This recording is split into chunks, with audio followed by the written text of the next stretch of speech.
Welcome back, everyone. This is Quest for You, and here we are with episode 93. So glad you're here, and thank you for making the time. I promise I will make it valuable for you. Starting out with a quote, or better, with a little blog post from Seth Godin's website that I like to read. It's called Looking for a Friend or a Fight. If you gear up, put yourself on high alert, and draw a line in the sand, it's likely you find the enemy you seek. On the other hand, expecting that the next person you meet will be as open to possibility as you are might just make it happen.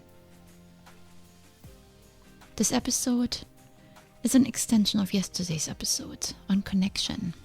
Sometimes, when I finish planning out an episode, I continue to think about the topic, even though the episode is already finished.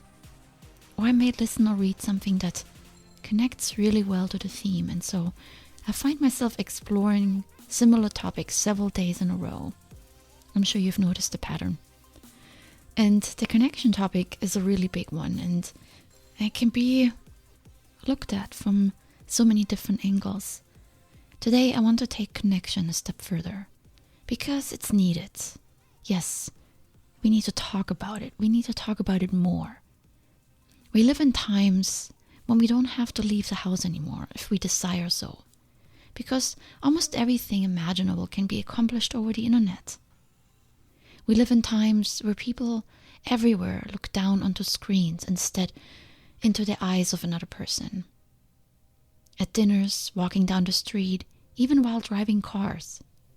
We live in times where challenging decisions are made via words on those screens, contracts, breakup, fights, business. We live in times where we surf the oceans of the world via pictures from others on social media, where we are more engaged in the lives of others, people we've never even met, than in our own, and where our words are lost in comments, emojis, posts, and remarks that nobody will ever read. I'm afraid we are losing touch with life itself.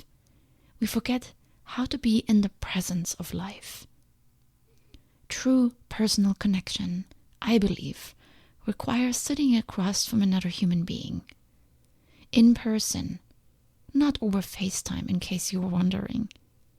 Brené Brown, who I also quoted yesterday, says this: social media are helpful in cultivating connection only to the extent that they're used to create real community where there is structure, purpose and meaning, and some face-to-face contact.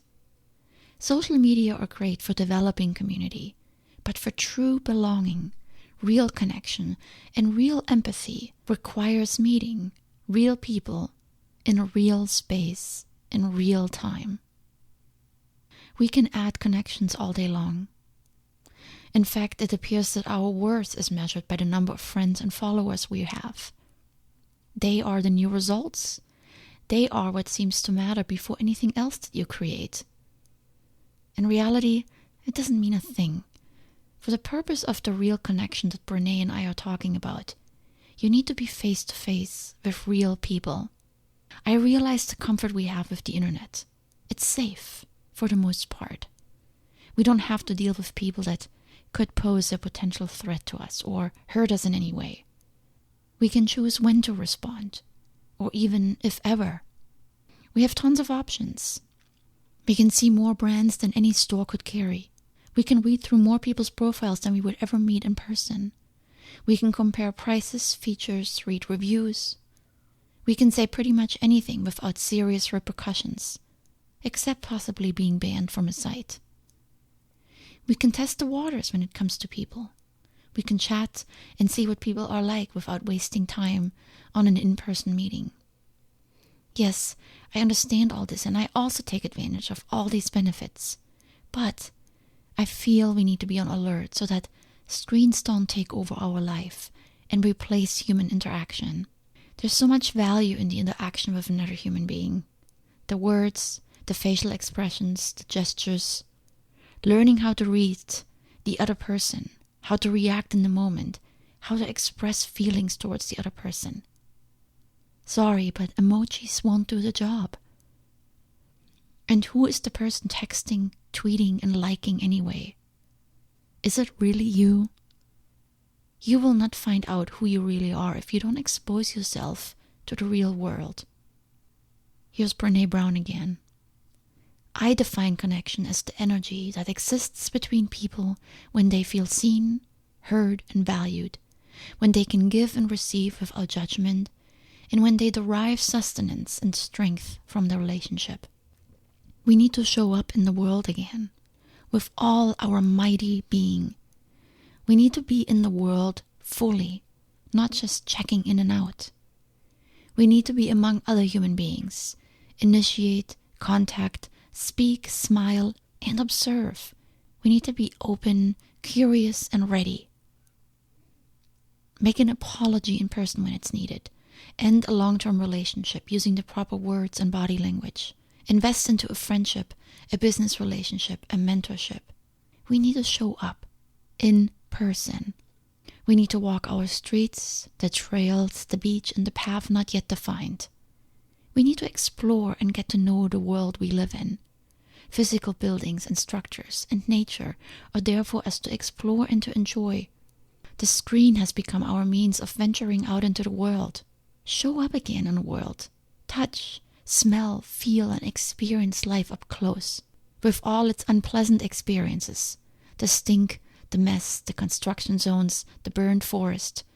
Explore the world. Face your fears and don't hide behind distractions. Hiding is an excuse.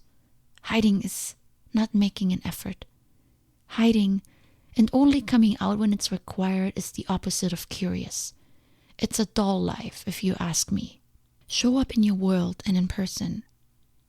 With your friends, go see them and do things with them. Discuss important topics with them. Argue and disagree and learn how to come together again.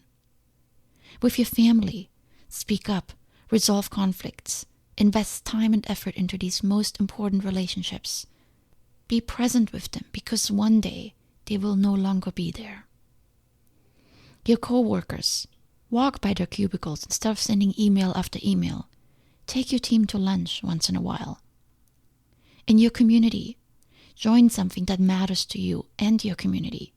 Stand for something and support it. Show up for the meetings and speak up. Don't just pay your membership dues. With the world around you, explore and get to know where you live. Walk the streets, explore a new neighborhood, try a new restaurant, go sit in a new coffee shop just to feel the vibe. Take a trip somewhere alone. I know this is hard, believe me, but hard is what is good for us. Hard is what makes us better. Learning to be vulnerable, to be more flexible with our plans, to prioritize, and to understand human beings. These are valuable skills that you learn only by showing up. Showing up will open your curiosity and you will learn about yourself, about others, and the world. Showing up will develop our identity as a human being. And your homework today, I know it sounds kind of teacher-student-like, but I really would love if you take, I think it's about a 7-minute video and watch the TED Talk by Rita Pierson, Pierson. It's a really good TED Talk. It's all about showing up. And with that, go out and show up. Always remember, there may be a lot of quick ways to get you where you need to go. A few clicks even. But the real reward lies in the struggle. The more effort and time you put into something, the longer it will last. And if nobody challenges you, then don't make that your excuse. You need to challenge yourself and go and get out of your comfort zone.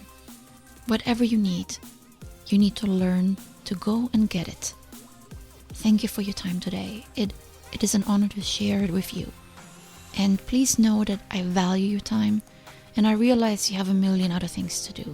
So it means the world to me and I hope you're finding value in these episodes. I want to help you be your best and I hope I'm doing this.